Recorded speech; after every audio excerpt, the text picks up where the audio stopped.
Would you be shocked if I said, Jesus emphasized salvation through actions? For a long time, many have believed that adding anything to faith is a false teaching, often citing Romans 3:28, "For we maintain that a person is justified by faith apart from the works of the law." But what if we have misunderstood the true intent of this verse?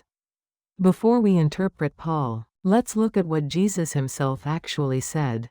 2. Clearing the misunderstanding of Romans. Many present Romans 3:28 as proof that works are unnecessary for salvation.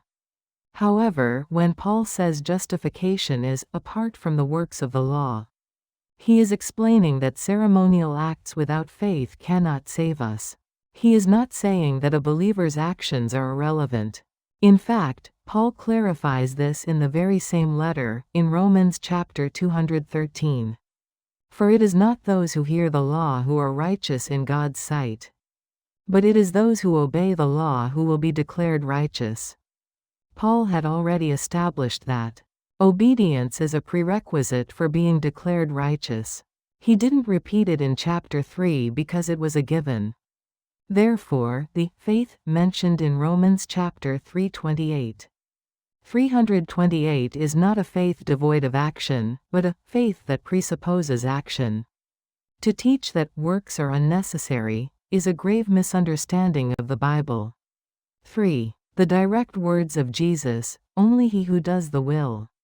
Let's listen to the words of Jesus in Matthew chapter 721.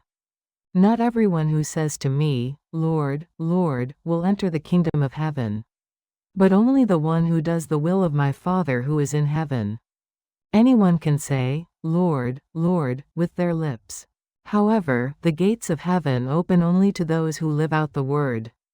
Furthermore, in Matthew chapter 7:26, Jesus called those who hear his words, but do not put them into practice, foolish, comparing them to a man who built his house on sand only to face a great crash.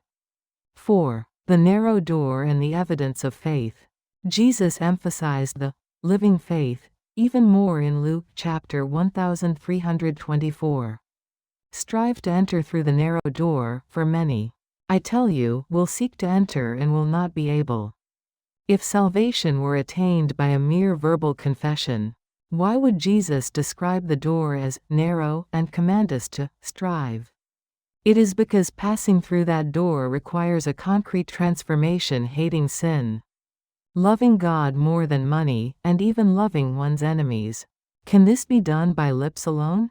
In John 14:15, Jesus said, "If you love me, keep my commands." Faith is proven by obedience. This is why Jesus told the rich young ruler to sell his possessions and give to the poor. He was asking for proof of his faith through action. Conclusion: do not deceive yourselves. We must engrave the warning of James chapter 1:22 into our hearts. Do not merely listen to the word, and so deceive yourselves. Do what it says. Today, many sit in church pews, listening to the word and deceiving themselves into thinking they are saved. But the Bible is clear, as the body without the spirit is dead, so faith without deeds is dead. James chapter 226. A dead faith cannot enter the kingdom of heaven. Throughout the 66 books of the Bible, the command to do or act appears over 1,700 times, with roughly 700 of those directly related to salvation. Conversely, there is not a single verse that says action is unnecessary. The Bible was given to us not just to be heard, but to be obeyed. If you rely on a faith without practice, you may find yourself standing outside the gates despite all your service. Examine your faith. Is it alive, or is it dead?